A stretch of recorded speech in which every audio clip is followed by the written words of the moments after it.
Mark chapter 5. They went across the lake to the region of the Gerasenes. When Jesus got out of the boat, a man with an impure spirit came from the tombs to meet him. This man lived in the tombs, and no one could bind him anymore, not even with a chain. For he had often been chained hand and foot, but he tore the chains apart and broke the irons on his feet. No one was strong enough to subdue him. Night and day among the tombs and in the hills he would cry out and cut himself with stones. When he saw Jesus from a distance, he ran and fell on his knees in front of him. He shouted at the top of his voice, "What do you want with me, Jesus, Son of the Most High God? In God's name, don't torture me." For Jesus had said to him, "Come out of this man, you impure spirit." Then Jesus asked him, "What is your name?" "My name is Legion," he replied, "for we are many." And he begged Jesus again and again not to send them out of the area. A large herd of pigs were feeding on the nearby hillside. The demons begged Jesus, "Send us among the pigs, allow us to go into them." He gave them permission. The impure spirits came out and went into the pigs. The herd, about 2,000 in numbers, rushed down the steep bank into the lake and were drowned. Those tending the pigs ran off and reported this in the town and countryside, and the people went out to see what had happened. When they came to Jesus, they saw the man who had been possessed by the legion of demons sitting there, dressed and in his right mind, and they were afraid. Those who had seen it told the people what had happened to the demon-possessed man and told about the pigs as well. Then the people began to plead with Jesus to leave the region. As Jesus was getting into the boat, the man who had been demon-possessed begged to go with him. Jesus did not let him, but said, "Go home to your own people and tell them how much the Lord has done for you and how he has had mercy on you." So the man went away and began to tell in the Decapolis how much Jesus had done for him, and all the people were amazed.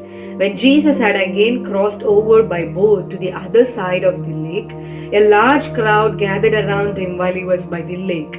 Then one of the synagogue leaders named Jairus came, and when he saw Jesus, he fell at his feet.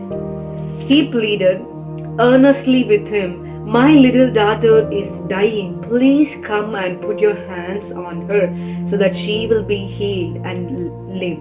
So Jesus went with him. A large crowd followed and pressed around him, and a woman was there who had been subject to bleeding for 12 years. She had suffered a great deal under the care of many doctors and had spent all she had, yet instead of getting better, she grew worse. When she heard about Jesus, she came up behind him in the crowd and touched his cloak, because she thought, "If I just touch his clothes, I will be healed." Immediately her bleeding stopped, and she felt in her body that she was freed from her suffering. At once Jesus realized that power had gone out from him. He turned around in the crowd and asked, "Who touched my clothes?" "You see the people crowding against you," his disciples answered, "and yet you can ask, 'Who touched me?'" But Jesus kept looking around to see who had done it. Then the woman, knowing what had happened to her, came and fell at his feet, and trembling with fear, told him the whole truth. He said to her, "Daughter, your faith has healed you. Go in peace and be freed from your suffering." While Jesus was still speaking, some people came from the house of Jairus, the synagogue leader. "Your daughter is dead." They said, Why bother the teacher anymore?" Overhearing what they said, Jesus told them, "Don't be afraid, just believe." He did not let anyone follow him except Peter, James, and John, the brother of James. When they came to home of the synagogue leader, Jesus saw a commotion with people crying and wailing loudly.